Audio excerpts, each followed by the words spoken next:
China did not rapidly increase their money supply, but they still have commodity shortages because if, say, Americans print a ton of money and buy a ton of commodities, commodities are a global market. And so that can cause these global inflationary pressures. So you don't just get localized inflation. Usually it kind of spreads around the world. And sharply rising food and energy prices are a big risk for social unrest in many countries, and are likely to cause political regime changes. And so that's something we're facing in the United States. It's something you're facing in the UK. It's something obviously you're facing in many emerging markets. It's a really challenging thing for a lot of them to deal with. And in Europe, I think part of the reason was they've cut off some of their most reliable baseload power. So they've made themselves even more reliant on natural gas, and then you have a shortage. Germany and nuclear. The nuclear Exactly. situation in Germany is ridiculous. Yeah, it's basically like solar and wind is useful as a percentage of the grid, but if you have that as too high of an allocation, you can get these shortages if you don't plan for it, if you don't have the storage for it, if you don't have these other these energy markets in place to kind of arbitrage those differences. You need reliable baseload power. And ironically, basically with Germany shutting off nuclear, they made themselves more reliant on coal. They could have instead winded down coal, but instead they wound down nuclear. And you have basically just any market that kind of goes after its baseload power and becomes more reliant on imported power or on variable power sources puts themselves at risk for this. As we come out of COVID, that can exacerbate some of these commodity shortages, right? Yeah. So over the past decade, commodities go in these big 10, 15-year capex cycles where they're oversupplied, and so they're super cheap and nobody wants to put new capital, develop new mines, new production. Then eventually, demand keeps going up, supply eventually dwindles. We start to get tighter markets and we get this price spike. And a lot of policies and expectations have recency bias built into them. So they assume that whatever's happening now and over the past 5 to 10 years is that way forever. So whenever we have these cheap commodity environments, oversupply, people kind of think we've reached the end of commodity scarcity. We've kind of solved our scarcity. We have limitless abundance. We have no inflationary pressures.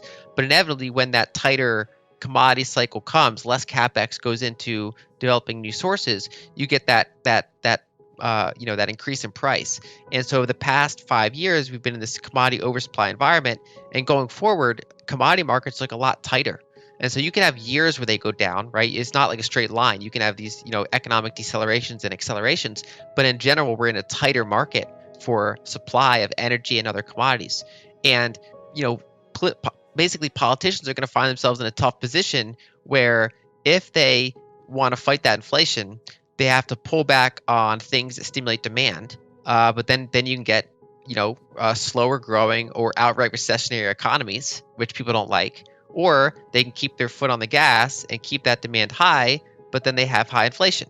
And so you see issues where, for example, people have those energy bills skyrocketing. So some countries, they give people money to, energy stimulus to basically help people pay, which makes sense because people are literally getting their budget gets squeezed, so the government comes in and helps them. But that basically also keeps demand high. And is kind of part of this inflationary cycle. And so, it's kind of like grass is always greener, right? So if they don't stimulate, people are going to be like, oh, the economy's sluggish, the government should do something. And if they do stimulate, people are going to say, well, where's all this inflation coming from? This inflation is too high. And a lot of it's partially tied to the money supply, and it's also the commodity resource cycle we're going through, as well as political decisions around the quality of energy. If a country imports more than it exports, then it's running a trade deficit. And so, you can use an example of, say, two neighbors, right? So if there's two neighbors and, one of them is, say, elderly and the other one does a bunch of services for them, right? So they mow their lawn, they clean their pool, they help them out. So they're basically having a services surplus. So that trade is both goods, physical goods, and services. It could be software, it could be finance, different services.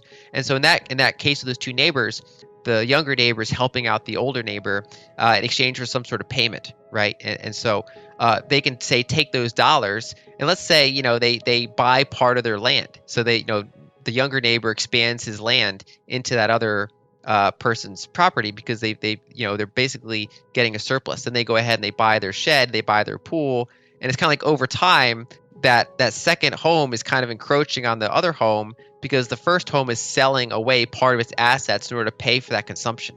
And that's generally what happens when you run a trade deficit. So if a country runs a consistent trade deficit, let's say the United States runs a trade deficit, which is what we're doing ever since we introduced the petrodollar system.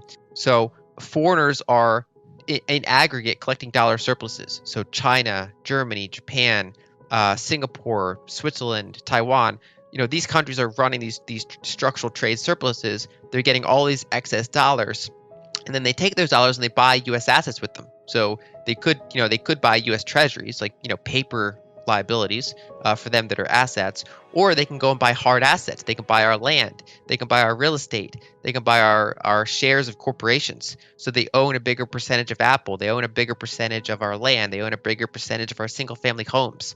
And so, for example, decades ago, foreigners owned maybe 3 or 4% of our U.S. equity market, but now they own 20 or 25%, depending on how you measure it, of our U.S. equity market. So basically, we are running a deficit in terms of we're buying more depreciating consumer assets from the rest of the world, and in exchange, they're taking those dollars and they're buying our permanent appreciating assets. So is that how China has managed to buy up? So we've got a massive amount of, say, property which is being bought in London by Chinese buyers. Is that why that happened? Yes, yeah. Basically, they're taking all these surplus dollars. Also, the UK usually runs a trade deficit as well. So they're taking their pounds and then they cycle those back into those countries, and so they end up owning a larger percentage of those kind of desirable financial assets. Due to the fact that they're running these manufacturing surpluses and that they're selling more to the UK and more to the United States than we are selling to them. Before we continue, help us clicking that YouTube like button and subscribe now to our channel. This shows the algorithm that you valued this information. And it helps us spread that message. Sharing is caring. And now, let's continue. Do you want to know one thing about crypto? I made over 3,000% in profit in a few weeks. Fact is, the traditional financial system, the traditional money system makes you poor, not rich.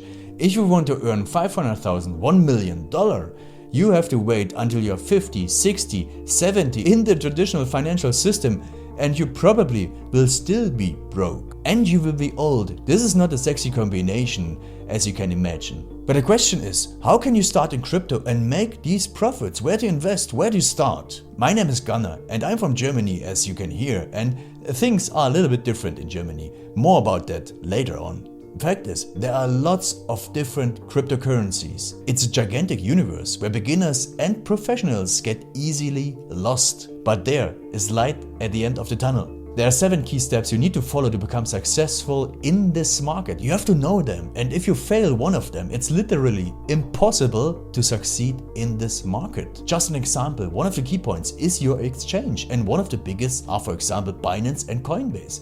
These are trusted and well-established exchanges, but, and this is a big but, you won't find the super profitable coins on those exchanges. The unknown super profitable coins that get gigantic profits are not traded on those kind of exchanges. They are traded on much smaller insider platforms that are barely known. And I can tell you what those super secret exchanges are and why they are so profitable. And another super important thing are the right information sources. The point is, the internet is gigantic. There are hundreds and hundreds of YouTube channels, blogs, pages, and much more. And there are also market makers and influencers. For example, Elon Musk, he is not a crypto guy, but the moment he recommended Dogecoin, it went through the roof, to the moon, so to say. But why did he recommend it? Where did he hear it from? He didn't hear it from newspapers. And believe me, he is listening to someone. But you have to know who, and you have to react before he is reacting. This is really, really important. And these are only 2 of the 7 steps you have to follow in order to be successful in crypto. And if you want to know all of these steps in much more detail, and if you want to have a comprehensive checklist, here's what you should do. There is a link below this video. Click on this link and you will get the opportunity to subscribe to my channel. Click on the link and you will see a video where I explain the next steps. So see you soon. Click on the link now. I'll see you there.